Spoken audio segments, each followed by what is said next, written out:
Ah, that Disney Plus has got me good. Star Wars: The Clone Wars, animated movie from 2008. As I said, it was released in August of 2008 and directed by Dave Filoni, who, as you may know, has worked on all the rest of the Clone Wars series, the Rebels animated series, and has also directed quite a few episodes and had a lot of input into The Mandalorian. Production budget of $10 million, with a domestic take of $35 million and international take of $33 million, for a worldwide total worldwide total of $68 million, giving this limited release movie an estimated profit of $58 million plus. Featuring the voice talents of Matt Lanter, Ashley Eckstein, James Arnold Taylor, D. Brady Baker, Tom Kane, and a whole bunch of others. Not the least of being Samuel L. Jackson, Christopher Lee, and Anthony Daniels. Characters. Okay, let's look at that. The characters are good. The characters represent very well what we've already seen in the movies, and in many cases do a better job than what we saw in the movies. The actors struggled in the prequel series. Look, not much more I can say, I'm sorry. The main three characters are, of course, Obi-Wan Kenobi, Anakin Skywalker, and Ahsoka Tano. Gee, I hope I got that right. They're fairly well represented. You know, Obi-Wan Kenobi's Obi-Wan Kenobi. He does his part. He comes across very Obi-Wan.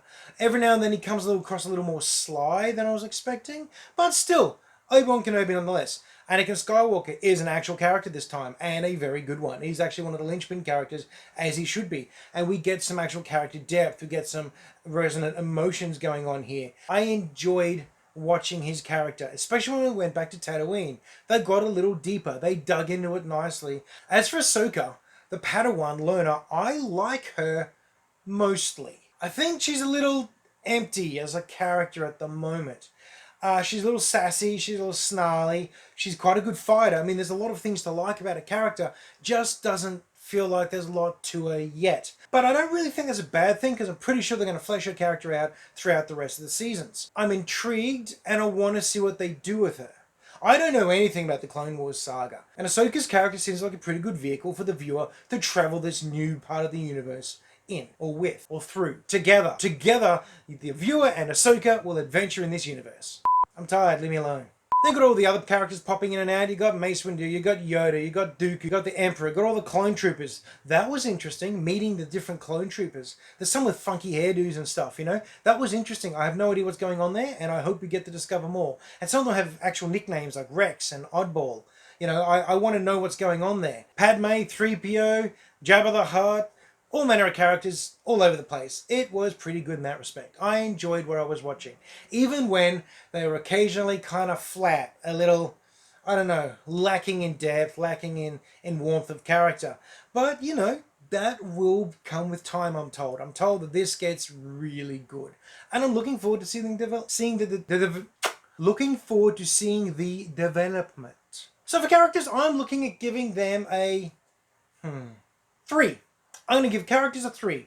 They're nothing spectacular at the moment, but there's nothing bad about them. And there's clearly room for growth.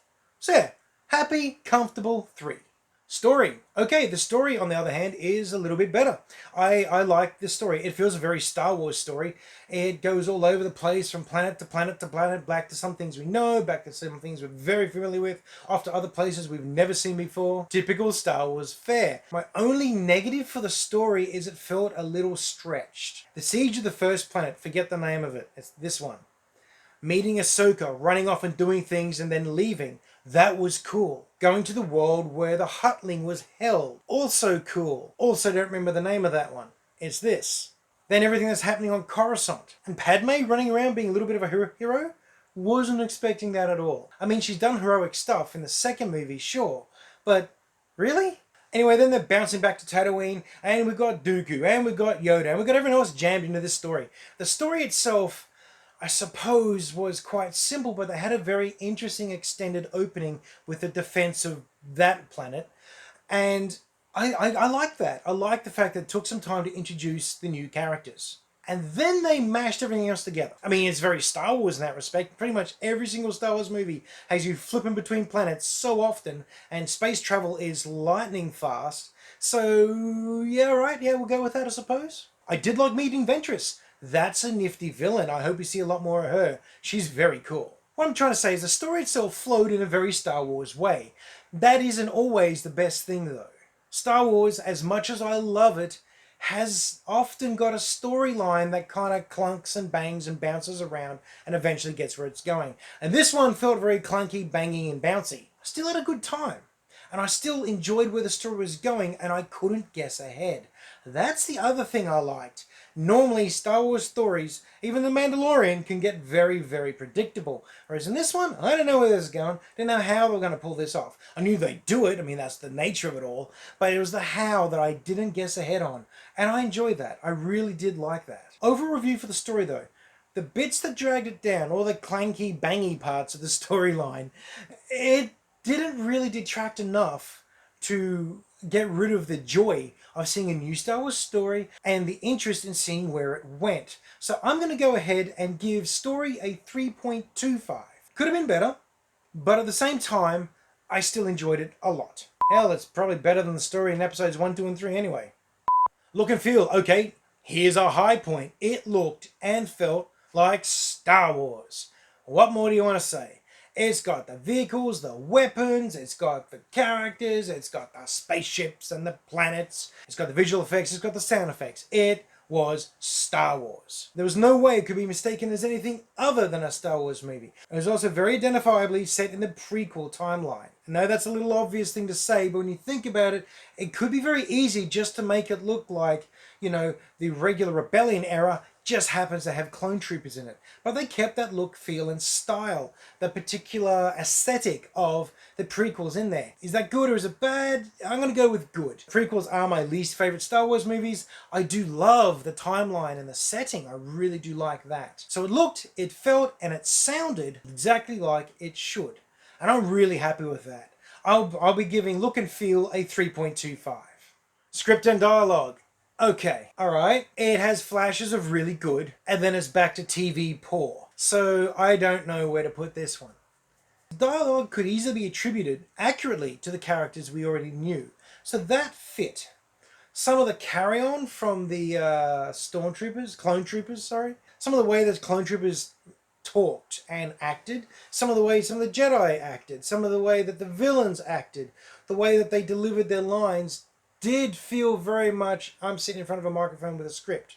May also have had something to do with the animation. If you put a lot of inflection and character into your voice, but the animation doesn't match it, then there's a disconnect and it doesn't feel right or it doesn't sit correctly. Now, from my limited understanding and a little bit of Wikipedia research, this was the very first part. This is the beginning of the Clone Wars series. So, you know, the animation, the technique and the style is yet to be, well, properly set in stone.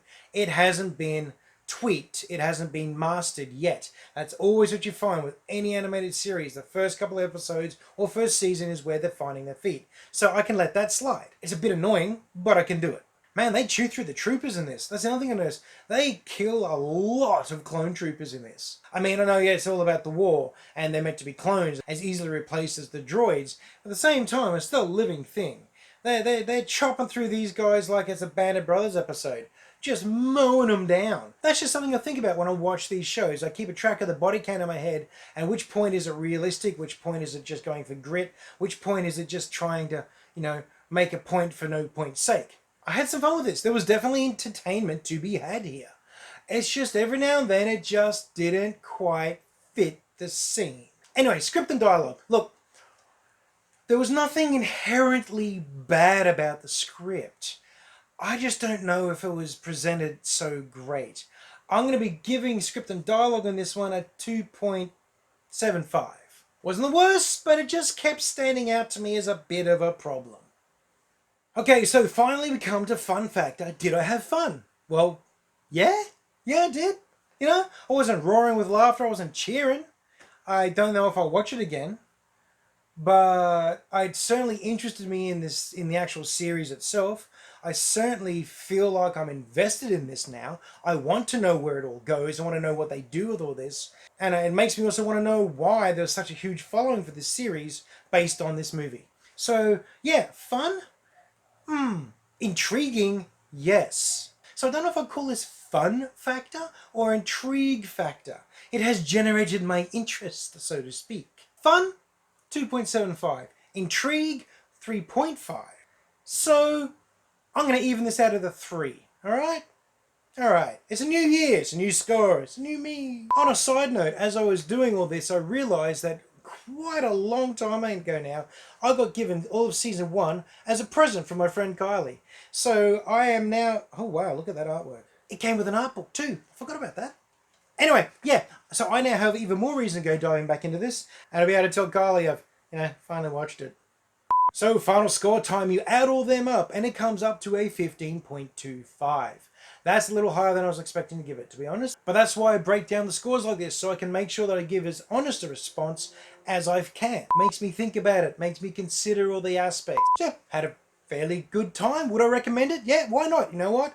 Yes, I would recommend it. With all the other Star Wars stuff out there, this is just another version of it. And I suppose I'd have to recommend it if you're only just starting to get into the series like I am, because this is where it begins. Although I have heard that there are 2 episodes that come along in season 3 or something that are actually set before this movie, setting up for the siege, which I now have to go and watch, which is kind of annoying that they've done that. That will bug me. Anyhow, there's my review of the Clone Wars animated movie. What did you think? Have you seen this movie? Am I being fair about it? Anyhow, thanks for watching. Welcome to 2020. Hope you're having a great week. You get some time to go and watch a movie, and I'll catch you later.